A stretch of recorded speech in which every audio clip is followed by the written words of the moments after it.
আসসালামু আলাইকুম বন্ধুরা, সবাই কেমন আছেন? আশা করি সবাই ভালো আছেন। বন্ধুরা, আজকে আমি দারুণ মজার একটি রেসিপি নিয়ে এসেছি। আজকে আমি তৈরি করে দেখাবো বিস্কিট রেসিপি। আর এটা হচ্ছে চাঁদের মতো বাঁকানো বিস্কিট রেসিপি। বন্ধুরা, এটা দেখতেও যেমন সুন্দর, খেতে দারুণ মজার হয়ে থাকে। একবার হলেও বানিয়ে দেখেন। অল্প কিছু উপকরণ দিয়ে আমি আজকের রেসিপিটি তৈরি করেছি। আর রেসিপিটি তৈরি করতে গেলে হাতে মাত্র 10 মিনিট সময় নিয়েও এই রেসিপিটি তৈরি করতে পারবেন। যদি আপনারা চা বসিয়ে রাখেন তাহলে সেই সময়টুকুতেই আপনারা এই বিস্কিটগুলো তৈরি করে নিতে পারেন। চলুন বন্ধুরা, কথা না বাড়িয়ে আমি মূল ভিডিওতে চলে যাচ্ছি। তার আগে বলছি, প্লিজ বন্ধুরা, ভিডিওটি দেখার শুরুতে একটা লাইক দিয়ে সম্পূর্ণ ভিডিওটি দেখার চেষ্টা করবেন। আজকের বিস্কিট তৈরি করার জন্য প্রথমে লাগবে একটি ডিম। বন্ধুরা, ডিমটা না দিলে ভালো হবে না, তার জন্য ডিমটা অবশ্যই দিতে হবে। প্রথমে আমি ডিমটাকে ভেঙে নিয়েছি। এটা হচ্ছে নর্মাল রুম টেম্পারেচারে রাখা ডিম। আর যদি আপনারা ফ্রিজে রাখা ডিম নেন তাহলে আধা ঘন্টা আগে বের করে রাখবেন। তারপর দিয়ে দিচ্ছি স্বাদ মতো চিনি। বন্ধুরা, আপনারা চিনি আপনাদের পছন্দ মতো দিবেন, আপনারা যেমন মিষ্টি খান। দিয়ে দিচ্ছি হাফ টেবিল চামচ বেকিং পাউডার। বন্ধুরা, এখানে বেকিং পাউডারটাই দিয়ে দিতে হবে। যদি সোডা দেন তাহলে কিন্তু বিস্কিটগুলো সুন্দর হবে না।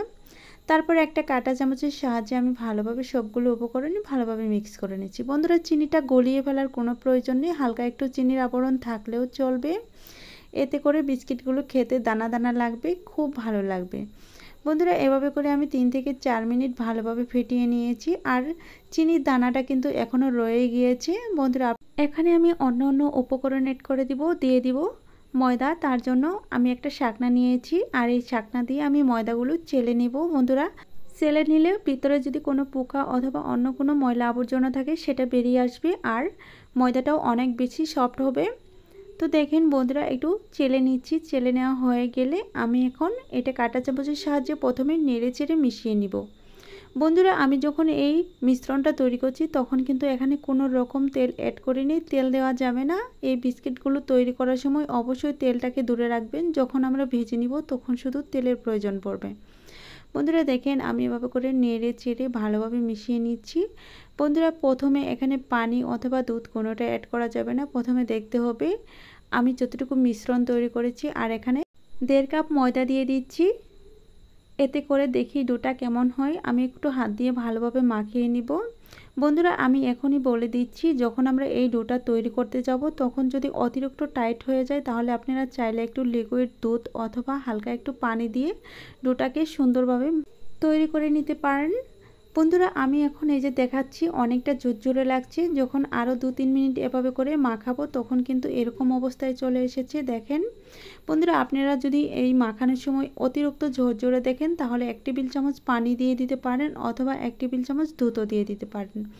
দিয়ে তারপর এরকম একটা ডো তৈরি করে নিতে হবে। বন্ধুরা, আমার ডোটা তৈরি করা হয়ে গেছে। এটা আমি 3 থেকে 4 মিনিটের জন্য রেস্টে রেখে দিব। রেস্টে না রাখলেও চলবে, তবে আমি রেস্টে রেখে দিচ্ছি।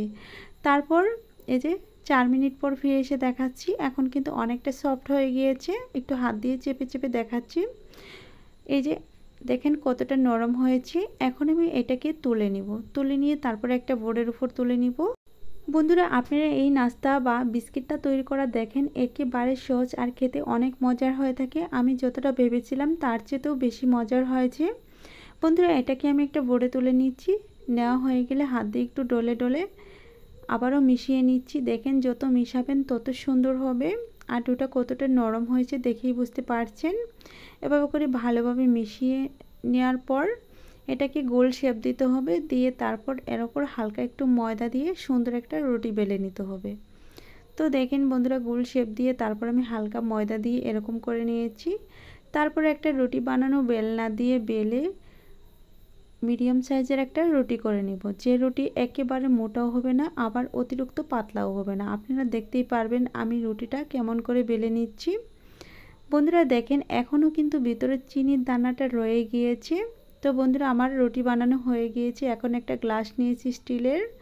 আর এই স্টিলের গ্লাস দিয়ে আমি নাস্তাগুলো তৈরি করে নিব অথবা বিস্কিট বলতে পারেন। দেখেন আমি একটা পাশ থেকে কেটে এটুকু একটা সাইড করে রেখে দিলাম। এখন যতগুলো নাস্তা কাটবো একেবারে রেডি হওয়ার মতো নাস্তা। দেখেন চাঁদের মতো বাঁকানো আজকের বিস্কিটগুলো আমি তৈরি করে নিচ্ছি। কত সুন্দর লাগছে। বন্ধুরা আমি আবারও আরেকটি বানিয়ে দেখাচ্ছি। দেখেন খুব সহজে যে কোনো স্টিল অথবা কুকি কাটার দিয়ে আপনারা এই নাস্তাটা বা এই বিস্কিটটা তৈরি করে নিতে পারেন। এতে করে দেখতেও সুন্দর, খেতে দারুণ মজার, আর যেহেতু নাস্তাগুলো অনেকটা ছোট ছোট, ভাজতেও আরাম আর অনেকটা মুচমুচে হয়ে থাকে। বন্ধুরা এই বিস্কিটগুলো বানিয়ে আপনারা 1 থেকে 1.5 মাসের মতো ঘরে সংরক্ষণ করে রাখতে পারবেন। এতে করে কোনো রকম নষ্ট হবে না। দেখেন আমি এইভাবে সবগুলো নাস্তা বানিয়ে তারপর নিয়ে এসে দেখাচ্ছি। দেখেন আমার সবগুলো নাস্তা তৈরি করা হয়ে গেছে। 1.5 কাপ ময়দা থেকে এখানে অনেকগুলো নাস্তা হয়েছে বা অনেকগুলো বিস্কিট হয়েছে। এখন আমি এই বিস্কিটগুলো ভেজে নেওয়ার জন্য চুলায় চলে যাব। তার আগে বলছি, যখন আমরা তেলে বিস্কিটগুলো ছেড়ে দিব তখন 2 সাইড থেকে চেপে একটু চাঁদের মতো বাঁকা করে দিব। দেখেন বন্ধুরা কতটা সুন্দর লাগছে। এই যে এভাবে করে দিব, আমি দেখাচ্ছি যে এভাবে, ঠিক এইভাবে করে তেলে ছেড়ে দিতে হবে। এখন আমি চুলায় চলে যাচ্ছি বিস্কিটগুলো ভেজে নেওয়ার জন্য। বন্ধুরা আমি চুলায় চলে আসলাম, আর চুলায় পর্যাপ্ত পরিমাণে তেল দিয়ে দিয়েছিলাম। তেলটাকে হালকা আঁচে গরম করে নিয়েছিলাম। তেলটাকে অতিরিক্ত গরম করে ফেলা যাবে না, হালকা আঁচে গরম তেল করে তারপর সেই তেলেই এই বিস্কিটগুলো দিয়ে দিতে হবে। দেখেন আমি যখন বিস্কিটগুলো ছেড়েছি একেবারে বুদবুদি উঠছে না, হালকা হালকা বুদবুদি উঠছে। তার মানে বুঝে নিতে হবে আমি কতটুকু গরম করে তারপর বিস্কিটগুলো এখানে দিয়ে দিচ্ছি। দেখেন দেওয়ার সাথে সাথে অনেকটা ফুলে যাচ্ছে, আর চিনির জন্য ভিতরে যে কতগুলো লেয়ার তৈরি হচ্ছে সেটা দেখেই বুঝতে পারছেন। বন্ধুরা আপনারা এই নাস্তাটা বা এই বিস্কিটটা যদি বাসায় চা বানিয়ে থাকেন তাহলে ঝটপট বানিয়ে নিয়ে চায়ের সাথে খেয়ে নেন। এটা চায়ের সাথে খেতেও দারুণ মজার হয়ে থাকে, এমনি বাচ্চারা খেয়ে দারুণ পছন্দ করবে। বন্ধুরা দেখেন বিস্কিটগুলো দেওয়ার সাথে সাথে কত সুন্দর কালার চলে এসেছে, আর একটা পাশ একেবারেই ফেটে ফেটে যাচ্ছে, তার মানে বিস্কিটগুলো দারুণ মুচমুচে হবে। বন্ধুরা এই বিস্কিটগুলো যদি আপনারা 1.5 মাস বা 2 মাসের মতো ঘরে সংরক্ষণ করে রাখতে চান তাহলে অবশ্যই বিস্কিটগুলো হালকা একটু কড়া করে ভেজে নেবেন, অতিরিক্ত মুচমুচে করে। আর যদি আপনারা 3 থেকে 4 দিনের মতো ঘরে সংরক্ষণ করে রাখতে চান তাহলে আমি এখন যে অবস্থায় বিস্কিটগুলো ভেজে নিয়েছি ঠিক এই অবস্থায় নামিয়ে নিলে 3 থেকে 4 দিন ঘরে রাখা যাবে। বন্ধুরা আমি 15 দিনের মতো গড়ে রাখবো, তার জন্য আরও কিছুক্ষণ এভাবে করে ভেজে তারপর একটু কালার নিয়ে আসছি। তার মানে ওপর থেকে কালারটা ভালো আসলে বিস্কিটগুলো অনেক বেশি মুচমুচে থাকবে আর ভিতরটা অনেক বেশি ফুলকো ফুলকো হবে। বন্ধুরা আমার বিস্কিটগুলো ভেজে নেওয়া হয়ে গিয়েছে, এখন আমি বিস্কিটগুলো তুলে নিব। দেখেন বিস্কিটগুলো কতটা মুচমুচে হয়েছে। একটা ছিদ্রযুক্ত চামচ দিয়ে একটা প্লেটের উপর একইভাবে আমি সবগুলো বিস্কিট তুলে তুলে রেখে দিচ্ছি। দেখেন কাছ থেকে দেখাচ্ছি কতটা সুন্দর লাগছে আর কত মুচমুচে হতে পারে, হাত দিয়ে না ধরলে বুঝতে পারবেন না। বন্ধুরা আমি একইভাবে সবগুলো বিস্কিট নামিয়ে তারপর সবগুলো একটা প্লেটে তুলে একসাথে করে দেখাবো আজকের বিস্কিট রেসিপিটি কত সুন্দর হয়েছে আর কত মজার মুচমুচে হয়েছে।